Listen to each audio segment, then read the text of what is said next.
In Chicago, Obama's adopted hometown, there were 500 homicides last year. They are on track for 600 this year, or the equivalent of 2 Sandy Hooks per month in one city. Demographically, Chicago is about a third black, a third white, and a third Hispanic. However, 70% of the homicides were committed by black people, and almost all of the victims were also black people. In New York, about 45% of the city is white, about 17 to 20% black, about the same number Hispanic. Over 90% of the homicides were committed by black and brown people, and almost always the victims are other black and brown people. Now, unless we're prepared to say that black and brown people are genetically disposed to commit crime, we have to ask ourselves what the hell is going on here. Now, there are a couple of culprits. You could blame racism. Problem with that is during Jim Crow, when racism was both legal and factual, you didn't have this kind of criminality. You could blame poverty. But during the Great Depression, 50% of black adults were unemployed. You didn't find this kind of criminality. What does that leave you? It leaves you 50 years of left-wing policies begun with the best of intentions when Lyndon Johnson launched the War on Poverty in 1965 and dispatched people to go door to door to advise women of their rights to welfare benefits, provided there was no man in the house. Within 3 years, welfare rolls increased 100%. And now we have this kind of pathology. So, what do you do if you're a left-wing person? You blame high-capacity magazines, you blame racism, you blame poverty, you blame global warming, you do anything at all but look at yourself in the mirror and say, good Lord, what have I done to this country? 50 years of rewarding people for making slovenly decisions and allowing men to abandon their financial and moral responsibility. Bill Cosby calls such men unwed fathers. We know what works. James Q. Wilson from UCLA said it's very simple. In order to make it to the middle class, you have to do 3 things. Finish high school, don't have a kid before you're 20, and get married before you have that kid. If you do that, you won't be poor. If you fail to follow that, you will be. The question is, what are we doing to encourage or discourage people from following that formula? And the answer is the welfare state. In 1965, when over the objections of the left wing of his party, Bill Clinton signed the Welfare Reform Act, John Lewis, who marched with Martin Luther King, told us that this was horrific, it was an assault on the poor. What happened? Welfare rolls declined by 50% without a corresponding increase in abortion. It turns out there were a whole bunch of able-bodied and able-minded people who were on the couch, who got off the couch and got into the market. In the 80s, the right-wing rag, the LA Times, had a poll where both poor people and non-poor people were asked the following question. Do young poor women often have children to get welfare benefits? Not too surprisingly, the majority of non-poor people said no. 44% said that young poor women often have children to get welfare benefits. Most did not believe that. Poor people were asked the same question. Do you believe that young poor women often have children to get welfare benefits? 64% said often. So they're telling us, we're just not listening. I had Kwesi Mfume on my show once, one of the few so-called black leaders who deigned to come on my show. In 20 years, I haven't been able to get Jesse Jackson or Sharpton or Farrakhan, but Kwesi Mfume did come on. And I said, Mr. Mfume, at the time he was head of the NAACP, as between the presence of white racism or the absence of black fathers, which poses the bigger threat to the black community? And his credit, without missing a beat, he said the absence of black fathers. There's a director named John Singleton. He's from South Central, as am I. He went to Crenshaw High School, as did I. He did a couple of movies. One was called Boys in the Hood about 20 years ago.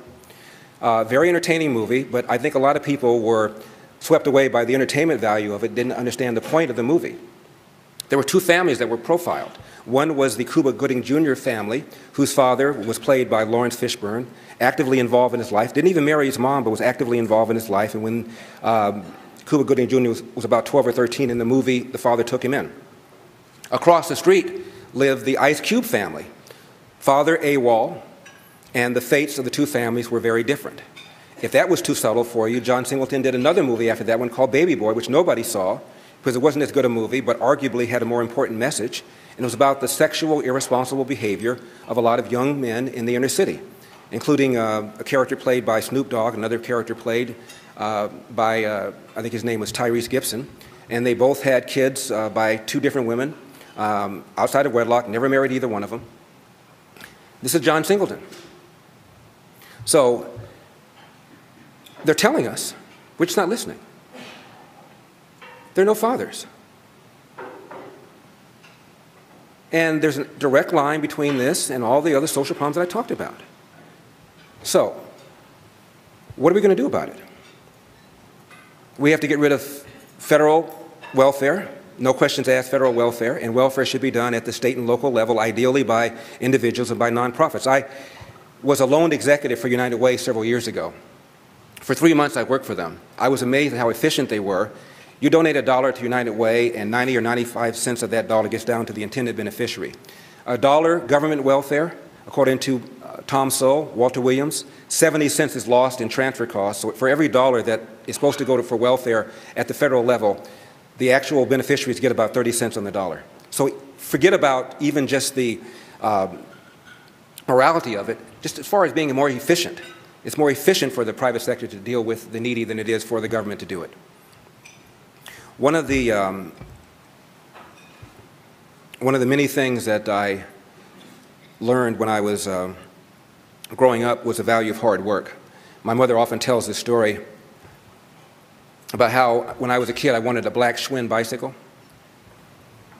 And you could send away and order a big box of cards. You had to sell them off, and they were on the back of a comic book. You could send away for them, and I was always sending away for stuff. So I get this big box of Christmas cards in the mail. This is May or June. So I'm schlepping around selling all these cards, and my dad said he felt sorry for me. It was hot, it was the summer, and he thought, what I'll do, Larry, is I'll buy the Schwinn bike for you, and then you can sell the cards and reimburse me after you sell all the cards. I said, fantastic. So my dad bought all these Christmas cards, and he bought the bike for me and told me to resell the boxes, and I could reimburse him for all the money that he spent on the bicycle. How many Christmas cards did I sell after I got my bicycle? Put it like this, Manny, if you want a box of Christmas cards, come by my house. I got a box for you in the closet. And it was about initiative. My dad said it was a huge mistake that he made. He'd taken away my initiative. Now, I'm somebody who hustled, who worked really hard. I always had paper routes, did this, I did that. I was always hustling. And my dad said this was a powerful lesson to him about the damage done when you take away people's initiative, which gets back to the welfare state. Laziness is one of the easiest things for people to do. It's one of the hardest things for people to avoid. You give people an excuse, they'll take it. Black, white, indifferent. And this is the damage that we've done with the welfare state. I was lucky enough to have a mother who stayed on me. She embraced education, she embraced hard work, and she would refuse to allow my brothers and me to ever think of ourselves as a victim. Whenever we ever came home and told her some story of some taunt or some slight, she wouldn't have it. It was her position that nobody can make you feel inferior without your permission. So one day in school we read this poem, and it pissed everybody off, including the teacher. I was angry, everybody was angry. And the poem went like this. While riding through old Baltimore so small and full of glee, I saw a young Baltimorean keep a-looking at me. Now I was young and very small, and he was no whit bigger, and so I smiled, but he poked out his tongue and called me nigger. I saw the whole of Baltimore from May until September. Of all the things that happened there, that's all that I remember. As I said, I was upset, teacher was upset, everybody was upset. Teacher was talking about the permanent damage this would do to his psyche, the strain of racism, how this kid was never going to be the same. So I went home, and my mother was stirring a big pot of greens on the stove. I'll never forget it. I said, Mom, we read a poem in class. I want to run it by you, see what you think. She said, sure, go ahead. I said, well, it went something like this. While riding through old Baltimore so small and full of glee, I saw a young Baltimorean keep a-looking straight at me. Now, I was young and very small, but he was no whit bigger, and so I smiled, but he poked out his tongue and called me nigger. I saw the whole of Baltimore from May until September. Of all the things that happened there, that's all that I remember. My mother took the spoon out of the pot, wrapped it on the side, turned to me, and she said, Larry, it's too bad he let something so trivial spoil his vacation.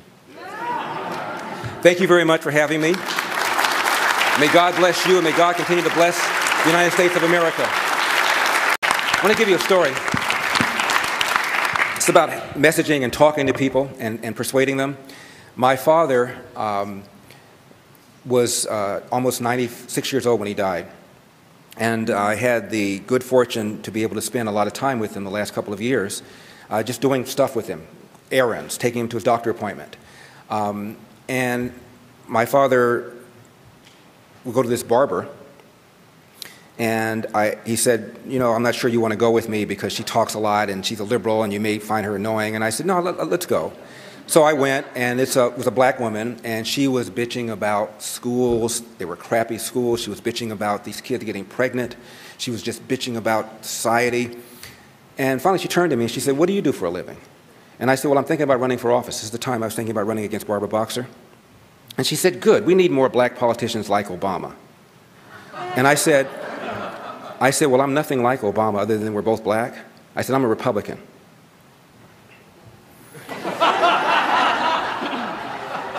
Talk about expelling gas in church. And I said, now wait a second, you were just complaining about the quality of these schools. You're just complaining about the fact that parents had to send their kid to a school that you don't like. Republicans are the ones that want to empower parents to be able to take their kid out of a bad school and put their kid into a good school. It's called vouchers. I said, you were just complaining about welfare. Republicans are the one that pushed the Welfare Reform Act of 1996 that caused welfare rolls to decline by 50%. And she said, do you have a card?